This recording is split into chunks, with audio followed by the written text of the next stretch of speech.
Hello! Welcome back to another episode of Cosplay Myths Podcast. I'm Rebecca and my co-host is Deborah. Hey! Hello. So today's topic is patterns. So we're going to start off with a very simple question. What is a pattern? Deborah, take it away. Yeah, for sure. So the actual definition of a pattern is it's a template from which parts of a garment are traced onto fabric before being cut out and assembled. So those who've made garments before, or if you go to Joann, sometimes even Walmart, you can see little packages of clothes. So here's a good example of what a pattern looks like. You'll see these kind of floating around a bit here and there. But you use those. They come they're already pieces disassembled that you can use to trace out your pattern pieces to make clothes. All right. So then the next question is so you get one of those package thingies. Mm-hmm. And you know where you can get them. They're basically anywhere fabric is sold, basically. Just about. The next question would be, how do you use one and how do you know which one to get? That's actually two important questions. Yeah. I guess we'll just start with how to know which one to get. So patterns, there are many different ones. There are your standard regular clothes, or there's also nowadays there's even costumes and cosplay specific patterns. Am I coming in all right? I think I'm freezing here. You're coming. It looks like you're going a little slow, but I can't tell if that's just you pausing or if you're actually freezing. Okay. Well, I mean, I'm cold in general, so who knows? Anyways, but yeah, so different cosplay patterns. We have one, actually, I've got a couple here as example. I've got one for Cinderella here. I believe we've got an image if you want to pull that up.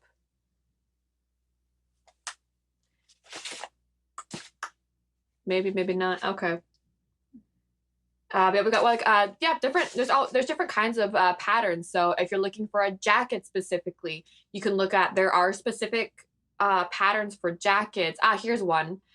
This is a simplicity one, actually done by Firefly Path, I believe. They do some gorgeous patterns on. This is a fairy one that they're really well known for. They have and patterns do have more than just one piece. So as you see, they've got a top, a bottom, and then a cape there. And then, sorry, my brain froze as well there.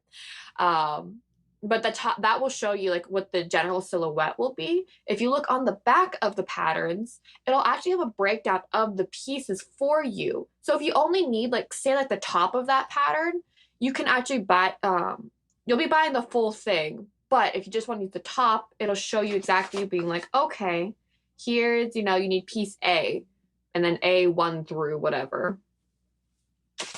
And then that will actually, so you can actually grab that top piece if that's what you need, or if you need a jacket, or if you just want to use the cape. There's definitely, you don't have to use the full pattern for one costume. So it is entirely possible to mix and match bits and pieces from various patterns to create your cosplay. Yeah, here on screen we have actually you can see there's the jacket piece, the top, a skirt, and then sometimes there's alterations that the patterns have, so you don't have to go with the long skirt, or you can shorten it. And there's some patterns will have that kind of thing, which is absolutely wonderful, especially when you're cosplaying. You're okay, I really like the long skirt, but maybe I want to bustle it. So you pull it up, essentially. I guess shrink it is the best term. I don't know what I'm doing with my hands here, so but yeah, so if you just want the skirt something. Yeah, it's scrunching. Essentially what you're doing is you're taking a long piece and you're scrunching it. And so that's how you get the really pretty scrunched look on dresses and skirts. but yeah, you can definitely mix and match patterns. I call it Frankensteining sometimes, where I will take, okay, I want this jacket piece from this one, but I want the skirt from the Firefly, the fairy one specifically. And then, oh, maybe I don't like the top. Okay, let's take a top from a completely different pattern and then alter it as need be. You don't have to follow, you don't have to use one specific pattern for your full cosplay because they're not going to work.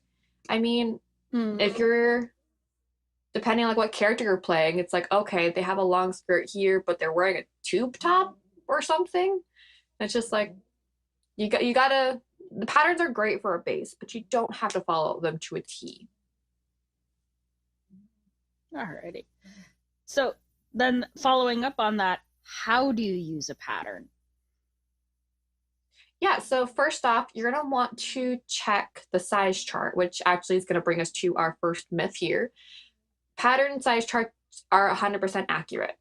No, do not believe it. Unfortunately, just like standard women's sizes, there's no set guidelines on their sizing. If a size says, what you're going to want to do is not follow the sizing, because I don't, have like, 2, 4, 6, 8, 12 sizes. You're going to want to look up on the back, there's measurements. You're going to want to follow those measurements as those will be closer. Usually, most of the time, so I'm generally like, say like a size 4. In some patterns, I can be an 8 to a 12, just based on like the measurements that you follow. And this is like where, like in our first, oh, go ahead, I'm sorry.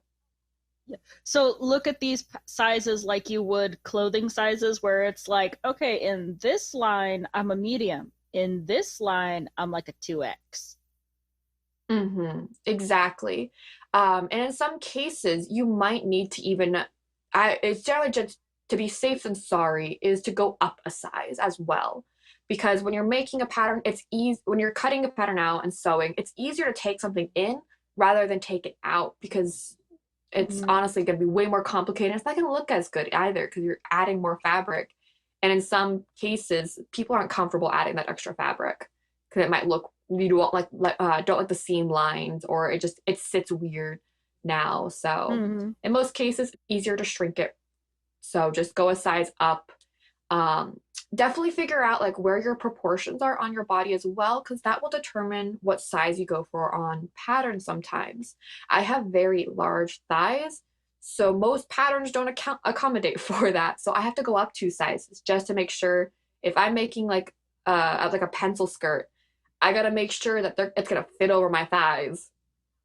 So definitely it helps know where, if there's nothing wrong being above like the standard size. Nothing wrong with that. Your body is wonderful, and patterns they're not gonna follow that regardless, because patterns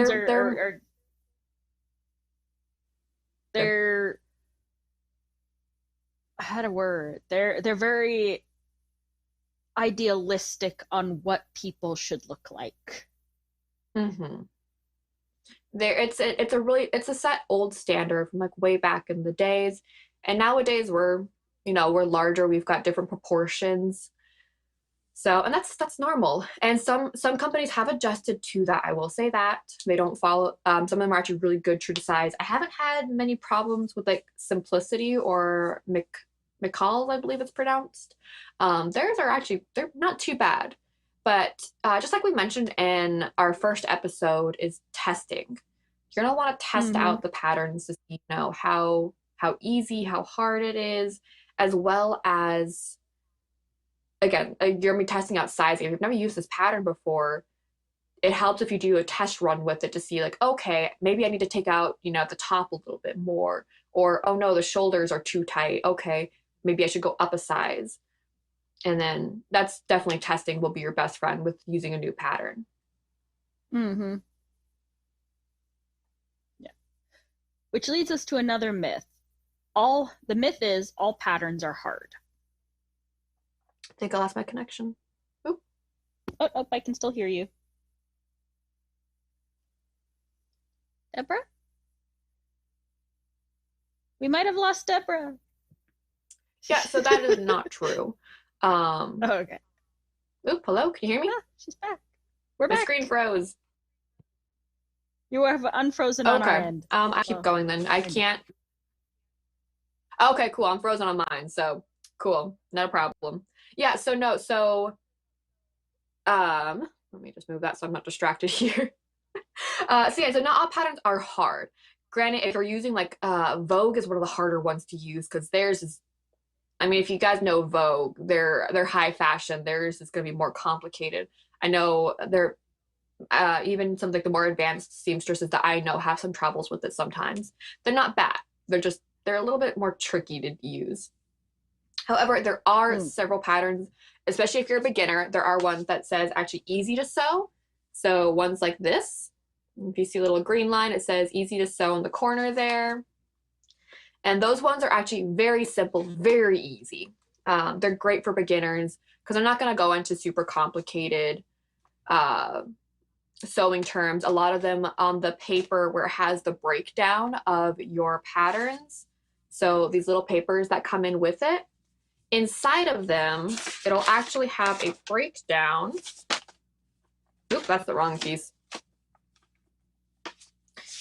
But they'll actually have like a breakdown of some of the pattern terms that they use. So if it says, you need to do a back stitch on this, if you look at it, it'll explain to you what is a back stitch. And then that will help you as you're making the pattern.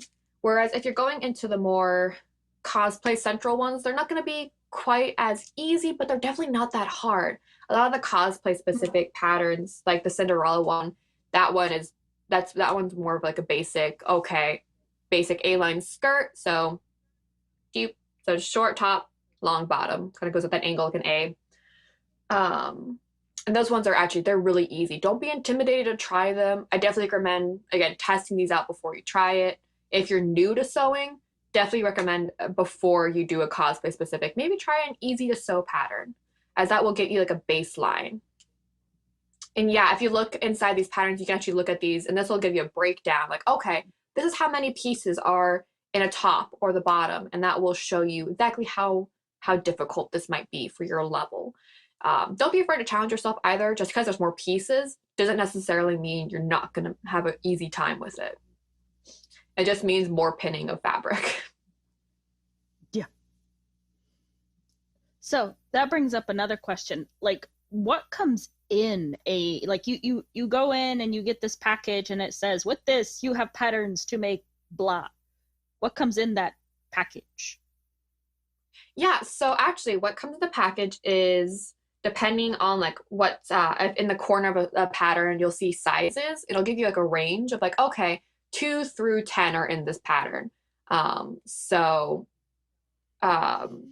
When you open the pattern, there'll be a very thin piece of paper. Thin kind of folded up pieces of paper. And there'll be usually 2 or 3 depending on the pattern itself. Sometimes 4, I think 1 at 6 at one point. But inside there will be that paper, and then it'll have your pattern pieces. It's all going to be on one piece, so you have to go through and like cut them out, unfortunately, which isn't the worst. It's tedious. But on the paper that we were just showing the breakdown, it'll have, okay, here's piece A, here's piece B, and then C, and so forth. And then it'll show you, okay, you need pattern pieces A1 through 4. And you can go through and you identify which ones you're looking for. On the papers, it'll say one piece, you need pieces A, and this is piece 1. And then below it, it'll have the size of what size range it is. Because they usually split it up between 2 or 3 sizes per piece. And then you've got the other pieces that'll have the other larger sizes. And from there, you got to find the pieces, cut them out, fold it back up, and then put it away. Usually, most people, because it's really hard to fold them back up because they are very large. You don't have to put them back in the little paper thing. Usually most people just get like a Ziploc bag and fold it in and put it in there and then write what kind of pattern it is.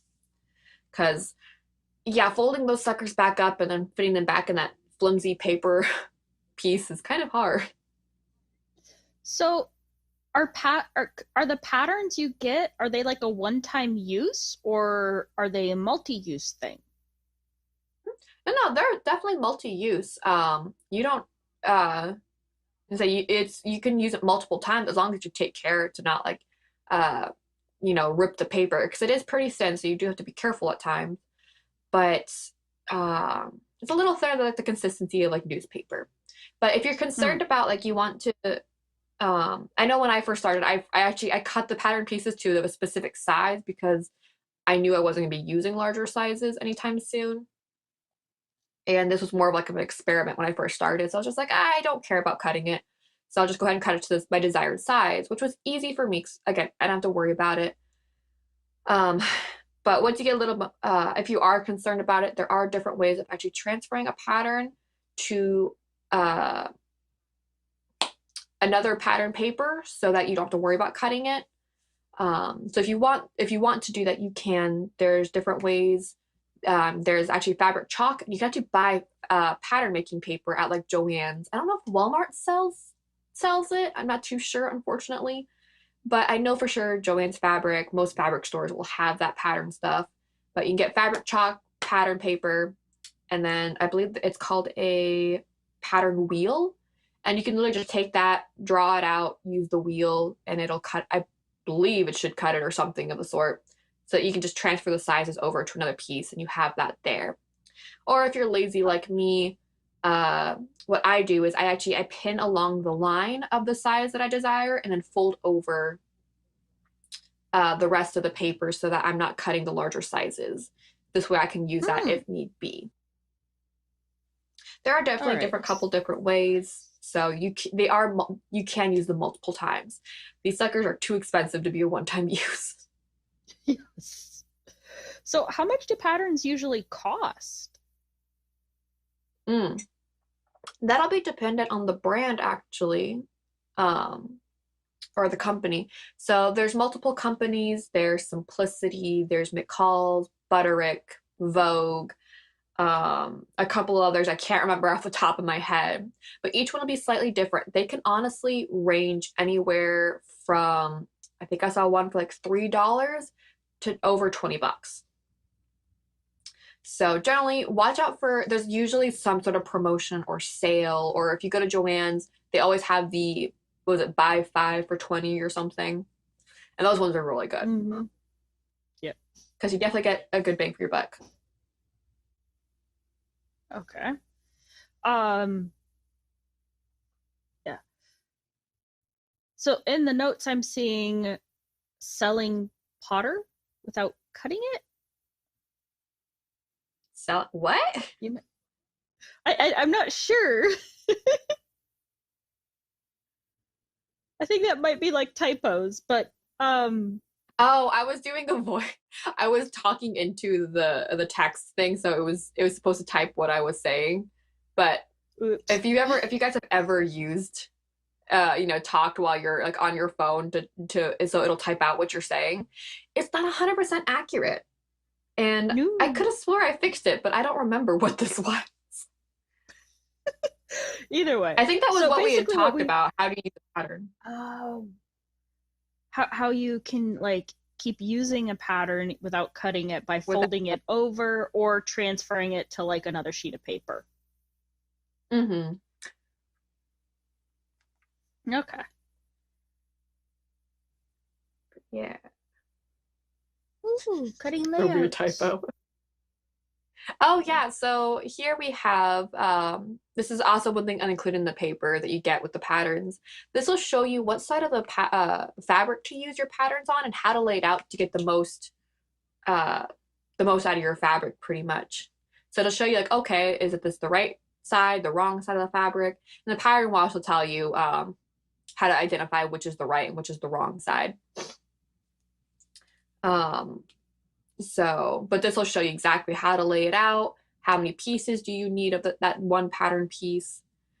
And then, yeah, that'll show you how to essentially lay it out to get the best use out of your fabric. Okay. So what if I have like a piece for cosplay and there isn't a pattern? Like you're like, oh, there is something out there and it is so far-fetched. either the pattern is sold out or it just, I don't see something that matches it. Like, do I have to use a pre-made pattern, or are there ways of making patterns yourself? Yeah, there is actually. I mean, we don't get these patterns just, willy-nilly. Someone made these patterns. So yeah, there's different methods everyone uses.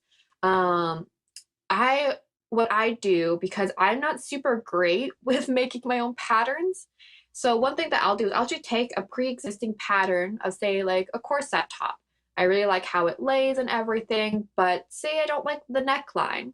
So one thing I'll do is I'll actually get either some newspaper or something, take the pattern piece, and then I'll actually extend it out with the newspaper, just kind of draw out what I'm doing. Now with this, you do have to be more careful because you are extending and you're not sure how it's going to fit with the pattern piece. So this is kind of where like experimentation comes into play. Unless you're really good with math and figuring out that kind of stuff. I unfortunately am not. So I do everything by sight. But there is that. Or if you want to try making a pattern from scratch, there are numerous ways to do that. I've seen people where I think this was a trend a few years back, where you duct tape your torso to make your own dress form. Have you never heard of that, Rebecca? No, I'm just thinking of duct tape on skin. That's all my brain went to. No, you wear a shirt. No, you wear a shirt and then you saran wrap yourself, and then you put duct tape on top of the saran wrap. Okay, that makes more sense, because I was sitting here going, okay, you got duct tape on your skin, and then you said shirt, and I'm like, so you have duct tape on your clothes. How do you get duct tape off the clothes? Yeah, no. So it's generally recommended to use a shirt you don't care about cutting by accident, because it might happen. But yeah, no, it is a two-person job. There's multiple videos on how to properly and safely duct tape yourself. But a lot of people do that so they could have like their own dress form, so it's easy enough to pattern out your own piece. But yeah, no, so you duct tape, cut the back, duct tape that closed once you take it off, and then you shove it with stuffing or whatever you want and seal the bottom. But that's essentially how to make your own dress form. Okay. Oh. Deep breath, it's fine. I mean, I've heard of like duct tape ties and duct tape wallets. But yeah, no, actually, that's a really great way to make it. Oh, well, hey, power to them. I know, right? I just imagine. Yeah. Wow. That must have taken a lot of duct tape. Yeah. Yeah, no, but yeah. That actually makes sense, which actually like brings into a question. Like, I know in a lot of movies and photos of seamstresses, you always see like the person or the mannequin thingy Maduti that they built. Like, I remember with JoJo a while back, we were talking about wigs, and you could put the wig on a head that you could make to the correct size, so that when you were doing adjustments to the wig to make the wig look more cosplay, you could do it. Are there mannequins you can buy that match your size, or like you were talking about using duct tape to create a mannequin? Yeah, so that's the cheap one if you can't afford a mannequin. But there's several different mannequins you can buy, actually. Some of them come adjustable as well. Those are the really good ones. So you can adjust it to your sizing. Some of them, I find if you have broader shoulders, it's a little more difficult, which is one of my problems. That's just because I have larger shoulders than I do a waist. And again, some mannequins don't adjust for that. You can actually get some not pre-made, sorry.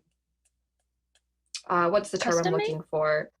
Yes, thank you. Custom made to your size, or if you look online, you can actually find some that have your specific measurements.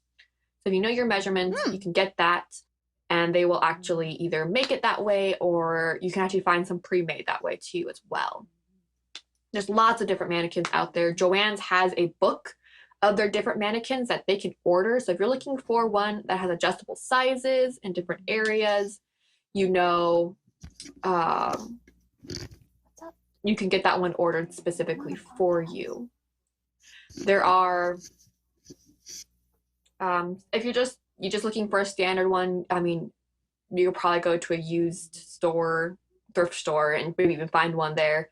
If you're just trying to get draping, honestly, like that's what I most use my mannequins for, is like, okay, how is this sitting? Is it going to sit properly? And that's another thing you can use it for as well. Nice. Yeah. If you're just starting out. I know. Oh, go ahead. Yeah, I just know anytime you think of a seamstress, I always think of like the pin cushion on the wrist, tape measure around the shoulders, and then the mannequin and scissors. Yeah. So that's like the image of a seamstress in my mind. And anytime we start talking about patterns, it's always like, oh, seamstress. Yeah. No, those movie cliches are unfortunately very true. I don't know about the tape measure around there, because that's just one, you really don't use it that much unless you're taking measurements of somebody like the first time. Well, and that might be more of a tailor thing, because people come into the tailor shop and the tailor must take the measurements of the person, or the seamstress must.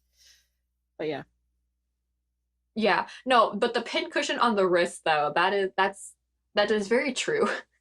I usually have mine, instead of on top, I have mine under, so which probably isn't the safest bet. But unfortunately, when I'm pinning, I have usually one wrist turn around while I'm holding, or I have it like in my mouth, and unfortunately, I tend to pin like that out of pure habit.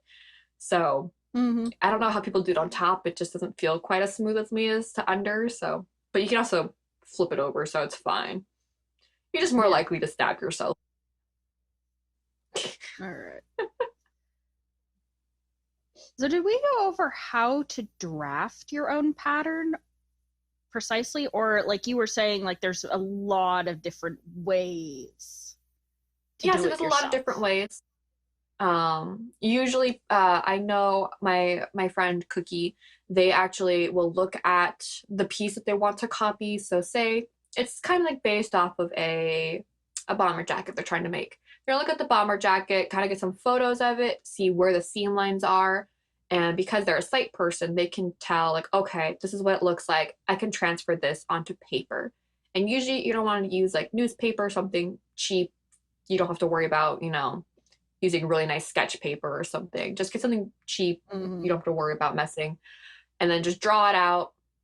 And this is going to be drafting, essentially. If you can measure it, I know people who will get like, okay, so the width needs to be, I can't go into numbers, but I've seen people who will go into numbers, be like, okay, it'll be 10 inches long, 5 inches wide for this piece. The next piece will be this, and they'll go into calculations.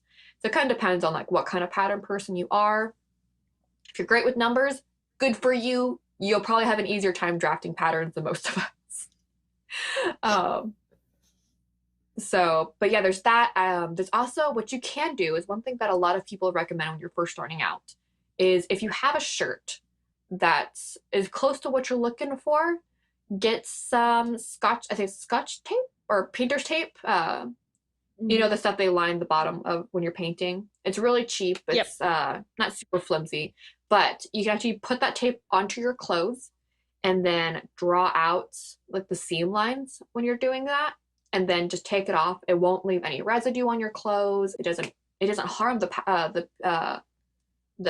fabric whatsoever. So it's a great piece to use for that. And then you've got your pattern piece there. You do gotta accommodate for what we call seam allowance. So essentially, when you're sewing up that piece, you're gonna want to give yourself like an extra 2 inches, because otherwise, if you sew right on that line, it's gonna shrink your piece. So if you're going for like exact sizing, you're gonna want to accommodate for that. And it's much that's one way to draft your take away. And it's easier to take away extra fabric than to add in extra fabric. Yeah, 100%. But yeah, there's so many different ways to pattern your own pieces. It is, it's a little bit more complicated to pattern your own pieces. One of my, like I said earlier, one of my favorite ways to do it is to take a pre-existing pattern piece and then extend onto it. It's a little bit more challenging in some cases because I'm horrible with numbers. So this is, again, where drafting and testing out is your best friend. Yes. Yeah, I imagine, like, for some people, like, they can see the pattern pieces, like, they can look at the piece and be like, oh, I need to have this piece, and this piece. And the rest of us are sitting here going, I need to take this item and cut all it out. It just, there is a magic that happens somewhere in there, and I don't know what it is.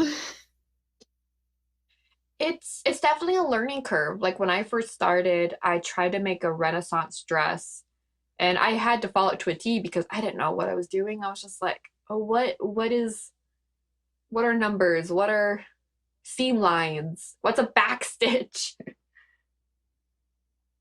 And then there's just it's really hard. And honestly, like your first pattern is probably not going to turn out great. And that's fine. And when it's your first pattern, which is why I recommend using like the easy to sew. Renaissance dresses are not easy. That was a horrible choice for me to do. So, but yeah, it's something you learn as you go, doing different patterns, different costumes. You're gonna learn as you go, and that's true for any cosplayer. Yeah. Now, if say you have no sewing gene in you whatsoever, at that point it's like that's when it's time to call in help. Because there are certain people out there who are just like, I've never used a sewing machine before, and I have no desire to buy a sewing machine just to sew this one costume. Like, how hard is it to go to like a seamstress or to someone who does sewing? Maybe you have a friend, maybe you have a family member, or maybe you can find a place. Like if you went to a professional seamster, would they be able to like take your pattern idea or whatever, you just show them like the cosplay you want to do, and they can like do some sort of seamstressy mathematical magic? That is going to be very dependent on the seamstress or seamster themselves. If you're going to like a professional that you don't know, it's gonna be very dependent on them. I don't know how most professionals who own businesses like that, if you don't know them, most of the time they won't do that, as far as I'm aware. But if you do know like a seamstress, like person, like say it's your grandmother or your mother, or when you're close friends, it's gonna be like where their skill level is at. They might not be able to take that pattern and create one for you, but maybe they can give you recommendations and or help you figure out how to construct it properly. It's going to be all very dependent on where their skill level is at. If they're more professionally trained, they're more likely to be able to figure that out, not quite like on the spot, but they could be like, okay, let's go into this further and figure out what needs, break it down to figure out how we're going to do this. Whereas if they're not professionally trained and you're learning, so if you're self-taught, then they're probably going to have a harder time. Okay. But as a seamstress myself, I'm self-taught. I always love it when my friends come to me and be like, hey, how do I do this? Don't, like, we love it. We love being, approached about it, being like, hey, can you maybe help me out? I'm trying to figure out how to build this cosplay. And it could be whether or not like, okay, can you help us make this piece? Or even just helping us, figure out what to do. Don't be afraid to approach us about it. Because I love it when my friends come to me being like, I don't know what I'm doing. Can I get some help? I'm just like, yeah, like I'm still learning, but like I want to learn with you on this. Let's go. Yeah. But at the very least, you have the background knowledge to where it's like, okay, I've done this a little bit, so now I may not know how to do it, but I know how to logic the steps so we can figure it out. Exactly. And actually nowadays, there's a lot of patterns that are specifically for cosplay. If you go online, there's I know Etsy's a big one. They will actually have patterns on, like, say you want to make a specific top from, like, oh, Naruto. There's a good one. Their neck thing is weird. There's patterns on Etsy on how to do that you can buy, download, and then print out. So I mean, there's a lot more options nowadays. Granted, the more popular an anime is, the more likely there's going to be a pattern for it. If it's less well known, it might be harder, and that's where you have to get more creative. But at the very least, nowadays it's much easier because, yeah, no, I remember even 5, 6 years back, finding like cosplay pieces was tricky. Especially if you had to like find a pattern because you were going to sew it. Yeah. No, within like the last, I want to say 3, maybe 4 years, the cosplay community has grown so much to the extent of selling patterns. So there's definitely, for those who are more newer nowadays, they have way more options than we did when we first started. Because I know when I first started, I was looking, again, Renaissance dresses. I had to look around the time Halloween came out because that's when those pattern pieces would become more available. And so you'd have to take whether it be Ariel or a princess dress, pirates, different ones like that. You'd have to take a existing one from their Halloween collection and hope for the best. So are cosplay patterns more readily available all year round, or are they still like certain times of year you'll see them more? Kind of like, or will you see them more often during Halloween? Generally, they're more oftenly displayed during Halloween. However, Joann's up here in Alaska does have a display now specifically for cosplay. I believe they're just specific. I think it's just called, it's a cosplay brand now, I believe, that released. But some of their patterns are actually really great. They're pretty cool. Sorry, my brain is freezing here. But generally during Halloween, though, Simplicity and I believe Butterick they will release more of their cosplay specific patterns more towards Halloween. But you can access them all year round. Joann's is really good about stocking those because they know it's a big seller, as well as you can just go on either the company's main site or on Amazon even and order. You can actually see their patterns and be like, okay, this is the one I'm looking for, and order it there. Awesome. Did we miss anything about patterns? I'm still kind of like, okay, so we've gone from where finding patterns, what a pattern is, how to use it, and gone all the way till like, oh, we make our own pattern, which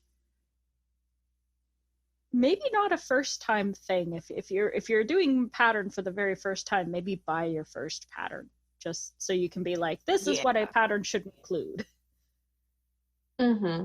Yeah, no, for sure. If you're just starting out, I recommend trying the easy to sew patterns just to kind of give you a feel on like how things lay, how they connect. You can look as like these ones are really basic. I think they only come with like 2 or 3 pieces at most. Actually, I can probably look at that since I have it here in my hand. Yeah, they only come with like 2 or 3 pieces, so that will give you an idea of like how things should lay when you're connecting them, how to cut them, the length. Because when you're first starting out, you don't want a pattern that has 10 pieces just for a bottom or a top, because those ones tend to get more intricate, and first starting out, it's going to overwhelm you so much.